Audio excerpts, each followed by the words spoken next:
बोल जयकारा बोल मेरे श्री गुरु महाराज की जय। बोल श्यावर रामचंद्र की जय। उमापति महादेव की जय। पवन सुत हनुमान की जय। राधेवर कृष्ण चंद्र की जय। बोल भाई सब देवों की जय। बोल भाई सब संतों की जय। सत्य स्वरूप सच्चिदानंद घन भगवान पृथ्वी सृष्टि के कण कण में विद्यमान आनंद के दाता, ज्ञान के भंडार, प्रेम और दया के सागर,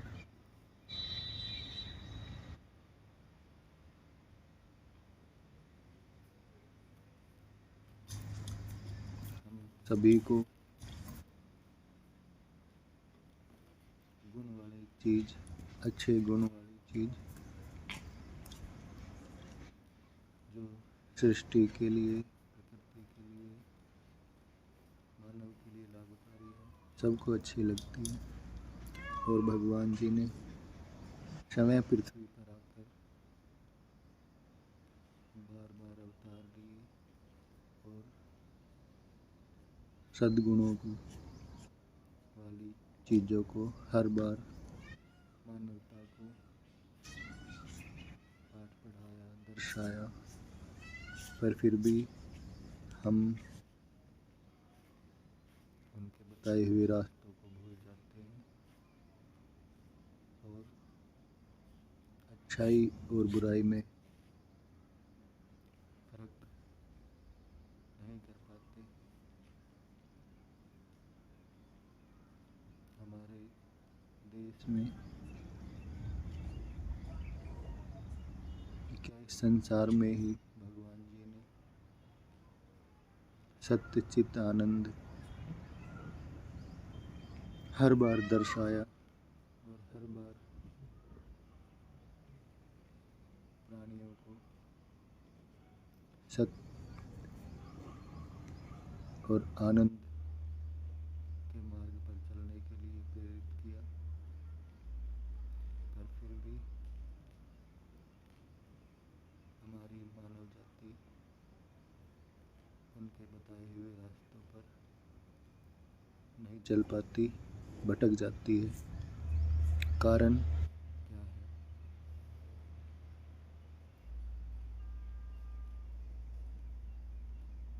अगर विचार किया जाए, सोचा जाए, समझा जाए तो क्यों बुराइयां बढ़ जाती हैं? जब भगवान जी इस धरती पर आकर खुद एक आदर्श जीवन और आदर्श संस्कार स्थापित करके गए, फिर भी हम उनके जीवन से, उनकी वाणियों से सीख क्यों नहीं ले पाते?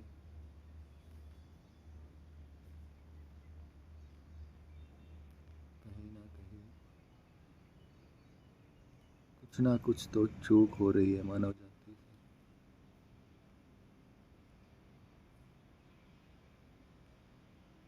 भगवान जी ने सबके लिए साधन भी उपलब्ध कराए, बार बार कराए। कितने संत महापुरुष आए, उन्होंने अपने जीवन और शरीर पर कितने कष्ट सहे सत्य की रक्षा के लिए, सत्य मार्ग पर लोगों को प्रेरित करने के लिए, पर फिर भी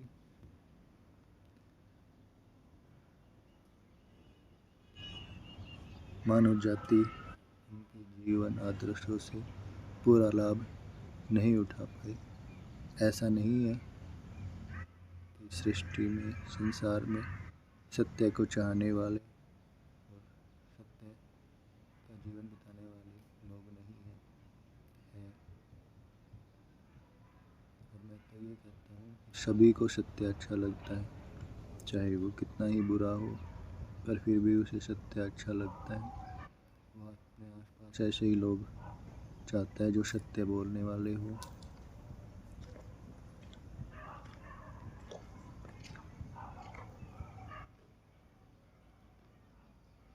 भगवान जी ने श्री कृष्ण जी महाराज गोकुल में गैया चराई, गैयों का कितना मान बढ़ाया, माता का दर्जा दिया, गोवर्धन की पूजा करवाई प्रकृति को बचाने के लिए। कितनी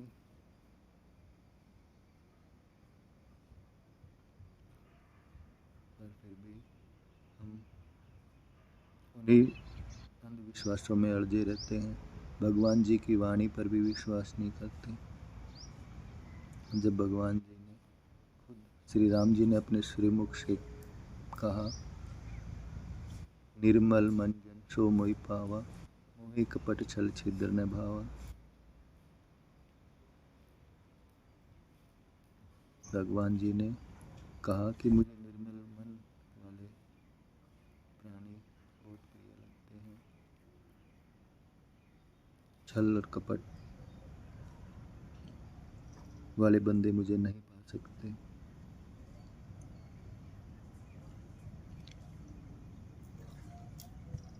कबीर साहब जी ने कितनी सुंदर सुंदर वाणियाँ कितने ही सरल रूप में बताई और खुद उन पर चलकर भी दिखाया। फिर भी अंधविश्वास खत्म नहीं हुआ। गुरु नानक देव जी ने गा गा कर भी लोगों को समझाया। कितने प्रकृति की रक्षा करना भी इंसान का, हर इंसान का फर्ज है।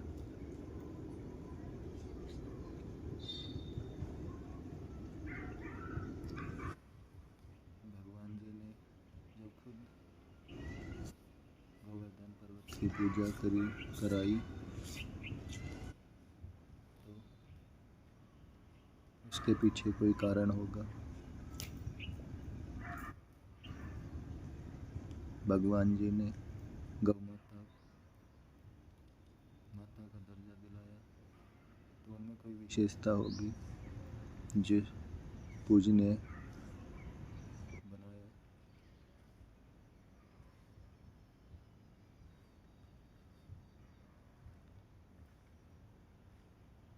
मनुष्य, साधारण मनुष्य को भी भगवान जी ने ना तो किसी की अमीरी देखी ना गरीबी, उन्होंने सिर्फ हृदय की पुकार, भावना और संस्कार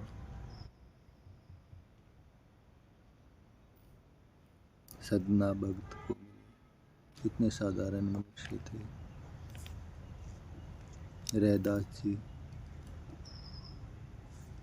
कितने साधारण आदमी थे, पर फिर भी वो गुणों की खान थे।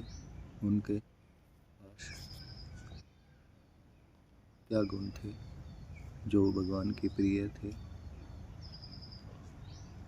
हर आदमी कहीं भी काम कर रहा है, किसी भी संस्था में है, कहीं भी जॉब कर रहा है तो अपने सीनियर को खुश रखने का प्रयास करता है।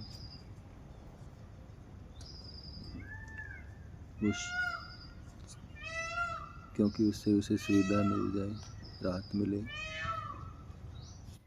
जब दुनिया का मालिक, दुनिया बनाने वाला, उसको हम प्रसन्न करने का प्रयास क्यों नहीं करते।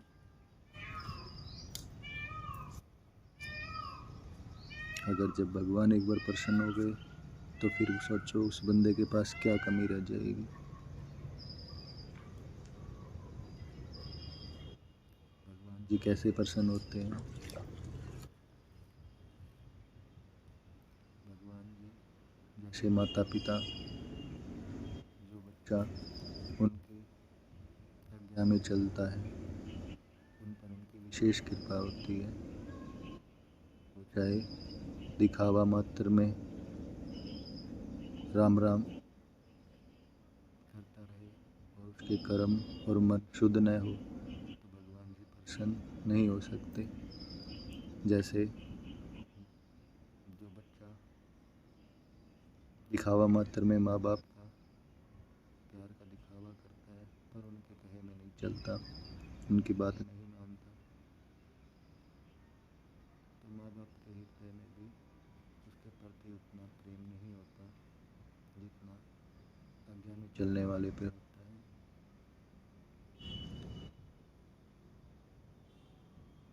भगवान जी की वाणी, संत महापुरुषों की वाणी, उनके जीवन को ढालना, उनके अनुरूप जीवन बनाना, फिर बंदे को किसी अंधविश्वास में पड़ने की ज़रूरत नहीं, कहीं भी भटकने की ज़रूरत नहीं। चाहे वो किसी भी स्थान पे है, वो भगवान को पा लेता है। जिसका हृदय शुद्ध हो गया, निर्मल हो गया, प्रेम से परिपूर्ण हो गया, ऐसे हृदय, ऐसे मनुष्य भगवान जी को अति प्रिय होते हैं और वो सदा उनके हृदय में निवास करते हैं। बाहरी रूप से चाहे उनके ऊपर कितने ही कष्ट हो पर उनके हृदय में शांति, आनंद और प्रेम रहता है। वो कभी किसी का बुरा नहीं सोचते, ना ही करते। वो हमेशा एक दिव्य आनंद में मस्त रहते हैं।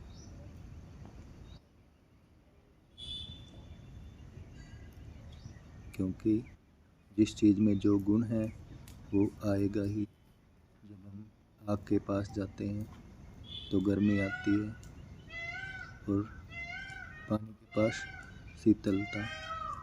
जब हम भगवान जी के पास जाएंगे तो भगवान जी सत्य चित आनंद स्वरूप है, तो हमें भी वो गुण अवश्य आएंगे। हम सत्य चित आनंद बनने लगेंगे, हमारे हृदय में शांति आएगी, प्रेम आएगा, आनंद आएगा। इस बात से कोई भी मना नहीं कर सकता। ऐसे अनेकों उदाहरण हैं जिन्होंने भगवान जी के बताए हुए रास्ते पर चला, उनके आज्ञा में अपने जीवन को ढाला। उनका नाम इतिहास में आज भी अजर और अमर है। सुदामा जी का जीवन सबने देखा है, कितनी गरीबी, कितनी तकलीफ होने के बाद भी उन्होंने सिर्फ भगवान जी की बड़ाई, उनके ही गुणों का गुणगान किया और संतोष में जीवन बिताया। एक दिन भगवान जी की उन पर कृपा हुई और वो आज भी हम प्राणियों के लिए पूजनीय और आदरणीय हैं। इसीलिए भगवान जी के बताए हुए रास्ते पर चलना और उनकी आज्ञा में रहना,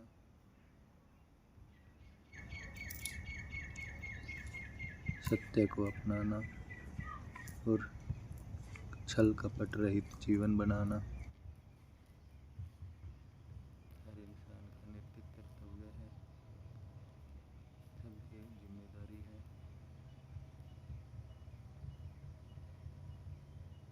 सृष्टि के आदि और अंत कहते हैं कि सत्य क्या है? सत्य जो ना मिटने वाले, अजर और अमर है।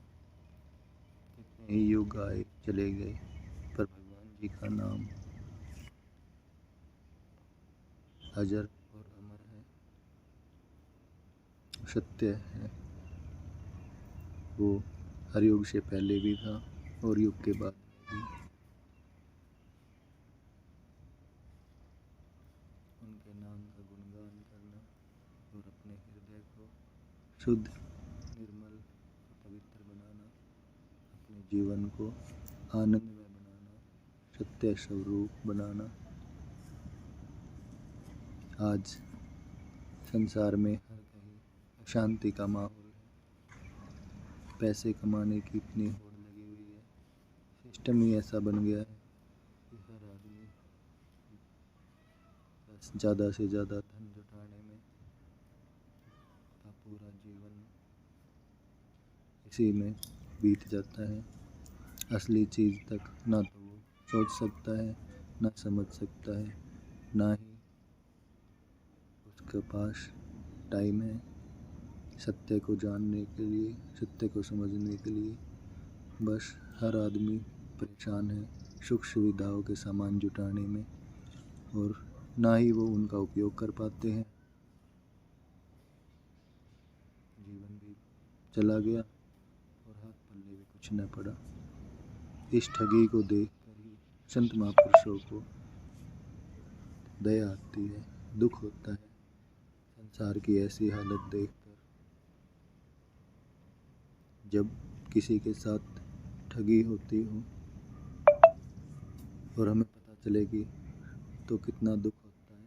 हर इंसान प्रयास करता है कि उसको ठगी से बचाया जाए। ऐसे ही भगवान जी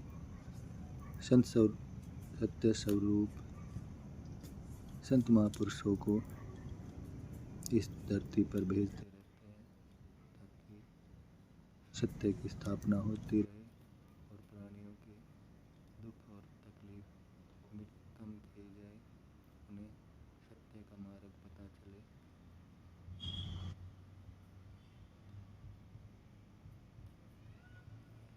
भगवान जी ने किसी भी चीज़, किसी भी वस्तु को बुरा नहीं बताया, बस उसका उपयोग, संसार है, संसार में रह रहे हैं तो इसकी बुराई करने से हमें कुछ नहीं मिलेगा। जो भी साधन है उन्हीं साधनों का उपयोग करके हम अपने जीवन को आनंदमय और सुखमय बना सकते हैं।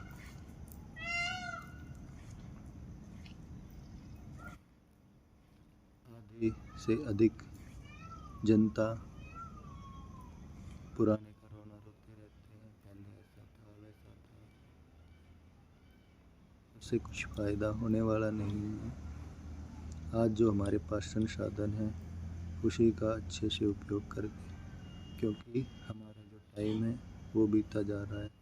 हर पल हर क्षण जीवन की घड़ियाँ कम होती जा रही है। जितना जीवन बचा है उसी में इंसान ने अपना काम बनाना है और अपनी लगन को सही दिशा में लगाना है, तभी काम बन सकता है। अगर लगन सही दिशा में नहीं लगी, इधर उधर भटकती रही तो बहुत पछतावा रह जाएगा। इसलिए अपने जीवन के महत्व को जानना और अपने जीवन को सही रास्ते पर लगाना, अपने जीवन का लक्ष्य प्राप्त करना हर इंसान की अपनी जिम्मेदारी है। जब अंदर से मन शुद्ध और निर्मल हो गया, प्रेम पूर्ण हो गया, तो मानो बहुत बड़ा काम हो गया। उसके जन्म जन्मांतरों के पाप और दुख कलेश खत्म हो जाते हैं।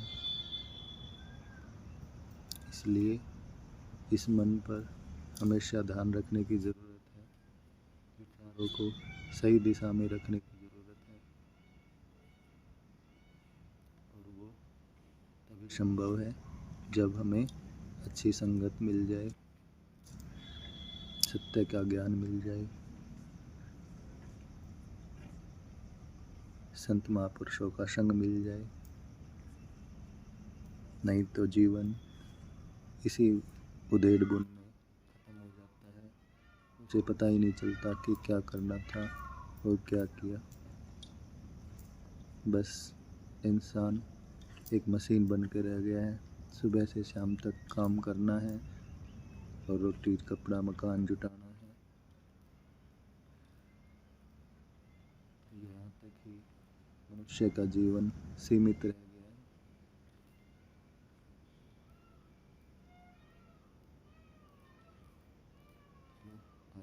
अपना ही काफ़ी है।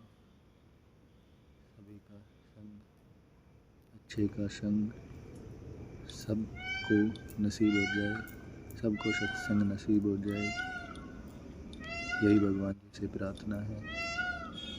सबको सत्य चित आनंद स्वरूप परमात्मा का मिलाप हो जाए और सबके हृदय में प्रेम, सत्य और आनंद समा जाए, यही भगवान जी से प्रार्थना है।